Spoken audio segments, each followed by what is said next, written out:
All right, guys, welcome to part 7. This is the last part, and we're going to be doing a simple edit of this image, and then I'm going to show you guys how to save and export it and get it out there. So we're going to be using a lot of the principles and a lot of the tools and things like that that we learned during this tutorial. Hope you guys have a lot of fun.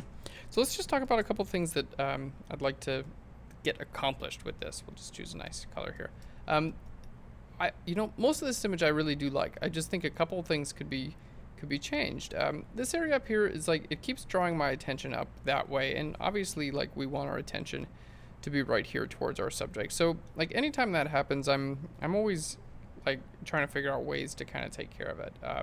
In this case, what we're going to try to do, I think I'm going to try to just like blot out the sky completely and replace it with some of this foliage here. I think that's going to help out. I think like taking the brightness down on this area as well is going to help out. So like making the wall a little bit less bright, and we can use curves and things like that to do that. And then I think we can do a little bit of color work on her, and then maybe just some vignetting, things like that. So yeah, let's go ahead and start off. So we're going to start off by seeing what we can get rid of as far as this area is concerned, and it's going to be it's not going to be too incredibly tough. Let's see. We'll start off maybe something like the lasso tool, and I'm just going to create something like this that's relatively varied. Oftentimes you don't want something that's going to have all these like weird edges and whatnot, but sometimes you do. I mean, if what you're trying to cut out looks something like that, then sometimes that's what you want to do as well. Okay, so I've lasso tooled out that area, and that's going to be my selection. Now I'm going to go ahead and create a layer mask on this area here. The reason I chose this bit of tree line instead of this bit of tree line is this bit is already, it's too close to the sky, so it's being backlit by the sky a little bit, and this area is just a little bit better, so it should be a little easier. So I'm going to load that as a layer mask now, and basically everything that I put on this layer is only going to be visible in that area. All right, so my goal here is to basically take a copy. I'm going to hit Command J on my this stamp visible layer that I had, and then I'll just hold down Alt or Option and then copy that layer mask onto this layer. So basically what we're doing here, let's just make this invisible real quick. So I created a copy of this layer and then use the layer mask from that one to bring it back. Now remember, we can unlink these, and I'm going to try moving this layer right over there, and we're just going to move it into a place that looks like, hey, maybe it's just a bit more foliage. All right, and something like, right about there is starting to look pretty good.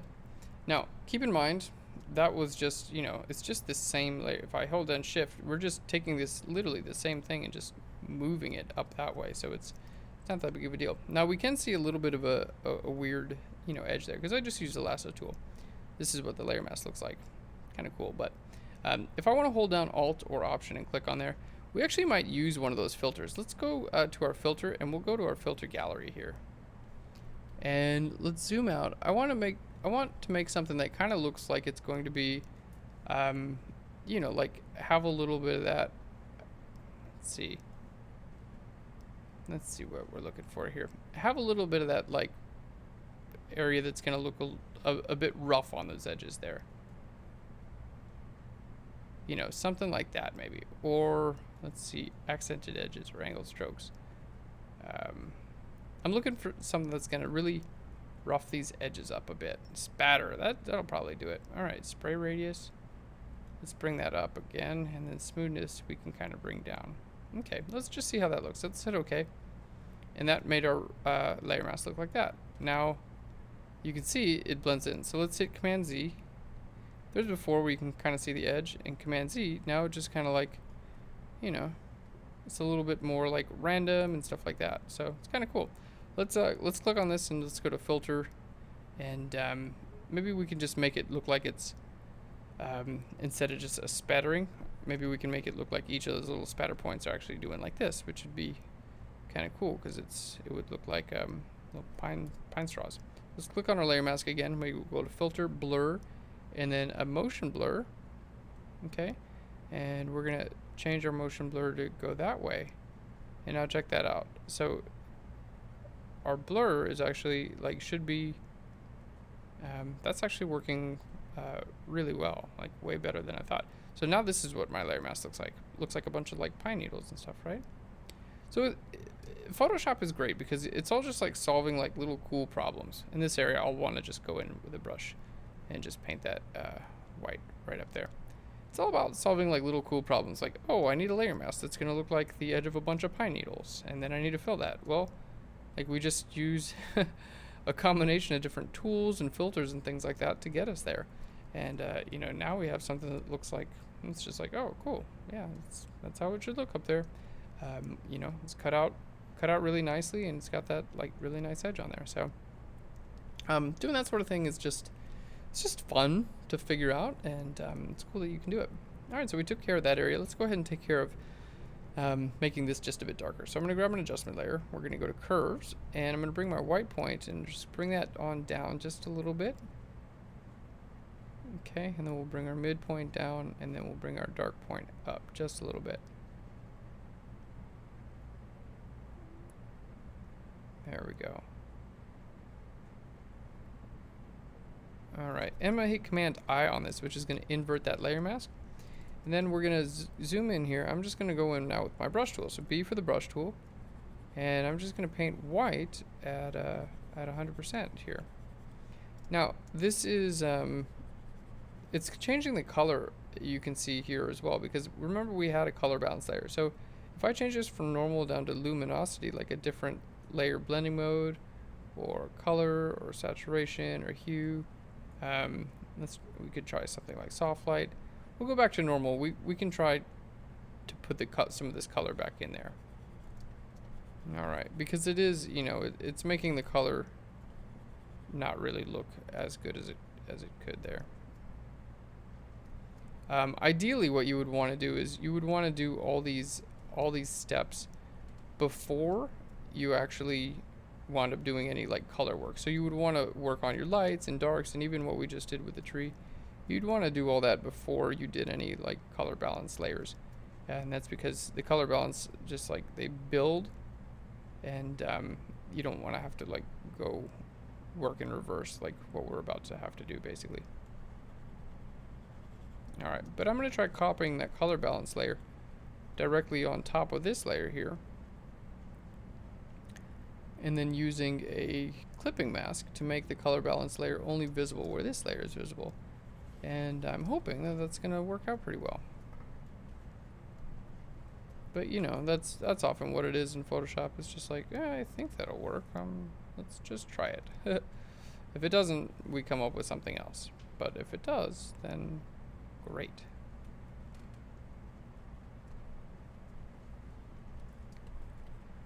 Alright, and we're almost done. So you could use all types of selection tools and whatnot here, but sometimes I just grab the trusty old brush tool. And if I was editing this not in a tutorial, I would zoom in and get a quite a bit better detail. I'm doing a little bit worse of a job than I would if I had more time, I guess. Alright, so we've made that darker, but you can see it looks better darker because it's not taking that much attention towards her, but it is affecting my color, and I like the color, like that bluish there. So what I'm going to try to do is I'm going to hit Command J on this color balance layer. I'm going to bring that up to the very top, but it's going to affect everything again. So remember, we can clip this to have it only be visible where the curves is visible. So I'm going to right click, and I'm going to go create clipping mask. Now that's visible only where the curves is visible. So we have that same color effect. It's a bit too visible, so let's just try to lower the opacity a little bit. So we'll get like the best of both worlds. So it's still colored like the rest of the image, but it is darker. There we go. And that helps like her feet stand off it, and you know what I mean? It helps her stand out just a little bit better. Okay. And I'm just going to grab my brush tool now. So this is what our layer mask looks like now. It's surrounding her pretty well. But I'm going to grab my brush tool and then paint with black at like 10%, just like right where she is, because I want to make sure where she's actually interacting with the wall does look really natural. So I just put some black on there, and now it's like just a little bit more of a natural interaction there. All right, looking pretty good. So now what we can do is we can see about, you know, maybe what's going on with her hair. Earlier we colored her hair, if you remembered, and it was just way too much. So let's shift click those layers and hit Command G on those as well. All right, it was, you know, it was way too much on her hair. So what happens if we want to like reduce this color? Maybe it's too saturated. So let's grab a hue saturation adjustment layer, and I'll just lower down the saturation a little bit, and we'll try pulling the hue a little bit as well. I'm gonna hit Command I to invert my layer mask, and then I'm gonna paint white right here on her hair. So we lowered the saturation of it a little bit, and then push the hue to the right, which is pushing it more towards the yellow side, and that's, you know, should result in much more natural looking hair. And I'd put a little on her face too, because it was just too colored, right? You can see the before, it's like ooh, and the after, you're like ah. That's the whole goal. Ooh turns to ah. All right. Cool. So we're just solving little problems here. That's what, you know, Photoshop's all about. Like what bothers you? You know, what's drawing your eye that shouldn't? Things like that. What's you know, how do you look at a certain part of the image and things like that. And that's what you go about fixing. Let's do a little bit of vignetting to bring some information from the right side in, and then darken off the left side, because you can see our light source is coming from the right down to the left. So we're going to add a curves adjustment layer, and I'm just going to bring our midpoint here quite a bit darker. And I'm going to use my marquee tool. So we actually do use elliptical marquees quite a bit. Something like that. Okay, and I'm going to hit Command I right there, which is going to invert on my layer mask, so it's only visible outside of that. Then we'll go to Filter, Blur, and to Gaussian Blur right here, and choose a very nice large blur. You want to choose a large blur because it's going to look a lot more natural. There we go. And if you still need to make it bigger, you hit Command T for your transform, and you can stretch it out a little bit more even. Very nice. Let's do a similar thing. We'll grab our curves. I'm going to bring this up now a little bit. Okay. And now we're going to make a selection right about here. And I'm going to hit Command I, deselect that, but it's the opposite of what we want. So we got to hit Command I again. And now we'll just run a curves a Gaussian blur over there as well. Cool. And we could even bring some warmth in this if we wanted to. Like if we want to bring warm, grab your blue channel and pull that down a little bit, and that's going to put more yellow in there, and grab your red channel and pull that up a little bit, and that's going to put more red in there. All right, maybe that's a little bit too much, but we can warm it up, you know, by playing with these things as well, which is kind of cool. Let's just lower our opacity there a little bit more.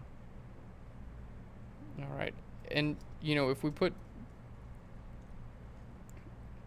let's put some blue into our shadows.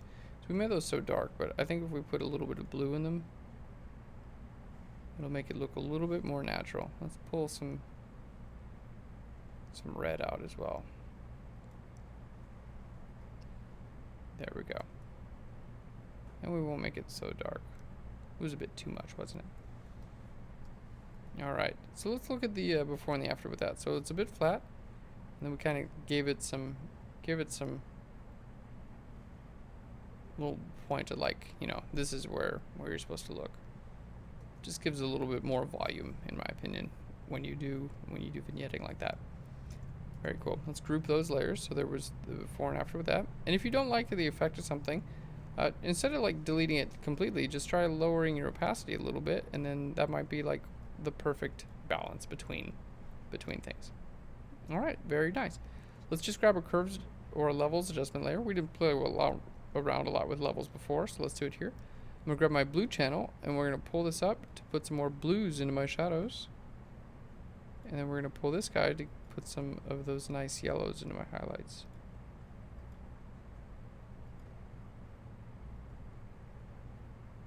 There we go.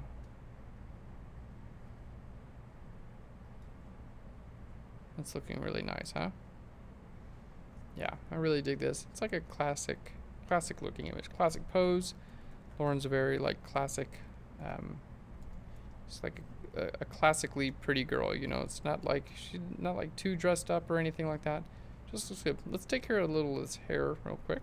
Grab a new layer, and I'm gonna do this under the layer that I'm coloring because I don't want this to be affected by it. So I'm gonna grab a new layer and grab our clone stamp tool. And we're just gonna clone stamp from the outside in now, just to take care of some of this hair. So again, this is not when you want to use the healing brush tool, because the healing brush tool tries to blend everything together, right? So the clone stamp is really great because it's, you know, it's not trying to blend, it's just trying to like get rid of this hair. All right. Now when you're dealing with things called, these are called flyaway hairs, by the way. When you're dealing with this sort of thing, you can take a number of approaches to it. You can try to get rid of it all, get rid of some of it. You know, flyaway hair exists, so when anyone's hair is like too perfect, sometimes it just looks really weird. So what I would do is I choose a very soft edge brush, and then I'll clone stamp from inside. You know, I'll make my own flyaway hair like that, but it's just like a little bit more controlled. You know, it's not like going out crazy, it's just like just a little bit closer to her head, basically.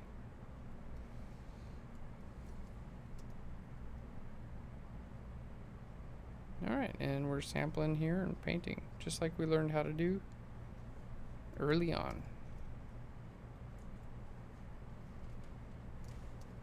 So you can use all these, like, you know, somewhat basic tools to really make an image quite a bit better. And it really doesn't take too long. I mean, you know, if you were just devoted to editing each of your images for 5 to 10 minutes, you could make a substantial difference in the image quality. Really doesn't take too long. I mean, look at Instagram. Click on a filter and it makes your image better like instantly, right? So like, think about if you had this much control, you could do quite a bit. You can also do quite a bit bad. So I don't think that you will do that, but you know, some people will edit their images that really didn't need to be edited that much. You know, I think we suffer from a time in which over editing is happening quite a bit, which I've done that plenty of times, so I'm totally part of it. But you know, there we go. I'm just kind of cleaning that up. I'm not trying to get rid of every hair here, just trying to clean it up a little bit. Alright, we'll get rid of some of those hairs right there. Alright, cool. Let's look at that before and the after. Just a little bit more under control. Still some flyaways there, but it's just more under control. Alright. This is really nice. I think it's great.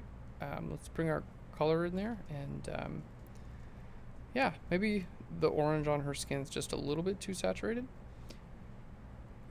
So what we're going to do, I'm going to make that back invisible. We'll go up here to select, and then down to, let's create a new layer, select, and then we'll go to color range, and then I'll select her skin. I was seeing it on her legs where it was like, it was a little bit too saturated.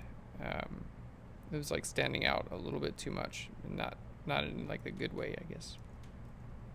Okay, so we'll select that color range there. Let's bring this back visible up here. Now, if you want to hide your selection so you can actually see what you're doing, you can hit Command H. And if it's your first time hitting Command H, it'll ask you if you want to hide Photoshop or hide the selection. I recommend clicking on Hide the Selection. So my selection's still active. I'm going to grab a hue saturation adjustment layer, and it loads that selection automatically into my layer mask. And now we're just going to try to bring our saturation down, and we can see it's only in effect where we actually selected. Alright, and just dragging it down, you know, just a little bit, I think helps out this image. Now, if you hold Alt or Option and click on your layer mask, you can see what it looks like. And if it did miss anywhere, like, you know, here on her legs and things like that, you can just go in with your brush tool now, and you can paint this back visible. Alright, Alt or Option, and there we go. Just a little bit, you know, less saturation is going to make it, I think, look a little bit more natural and normal. All right. Well, that's a beautiful image. It is just like great, and I love it. I'm gonna crop it in just a little bit. Let's see. C for the crop tool. There we go. Using the rule of thirds here. Okay, we'll click that. We'll checkbox up there. Beautiful. I think you could crop in a little bit more.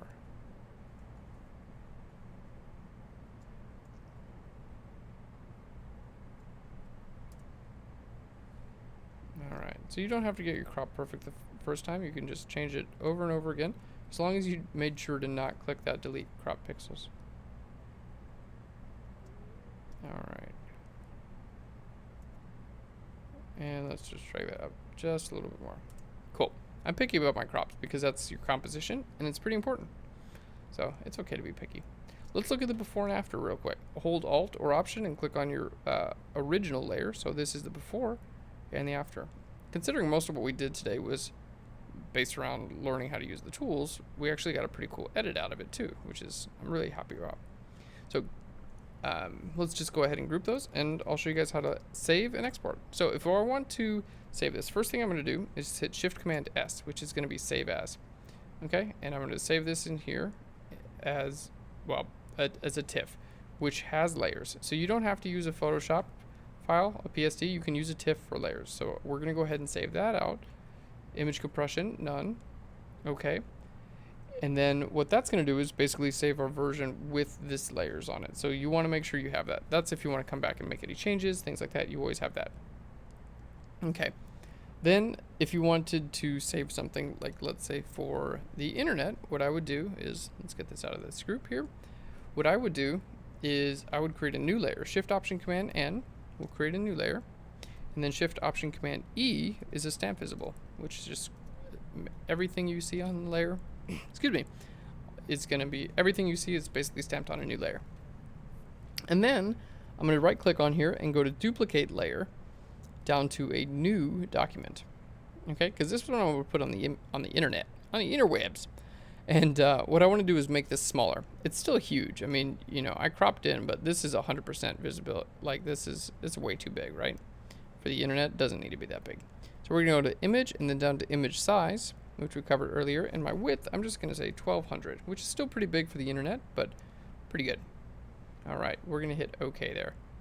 So now this is, you know, this is 1200 pixels wide. So now we're going to save this for the internet. We're going to go to File, and I'm going to go to Save for Web. And then we're going to choose JPEG. Yep, quality about 60% looks good. Remember to keep that checked to convert to sRGB. Looks pretty good. And we're going to hit Save.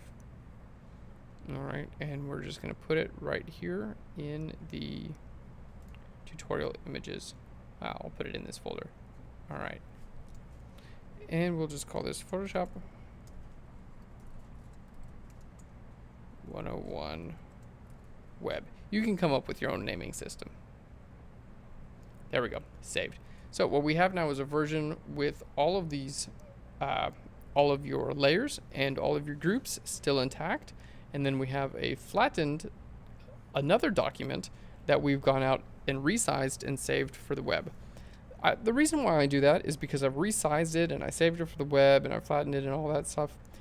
It happens sometimes, you know, by accident, when you just do something by accident, you're like, God, I shouldn't have done that.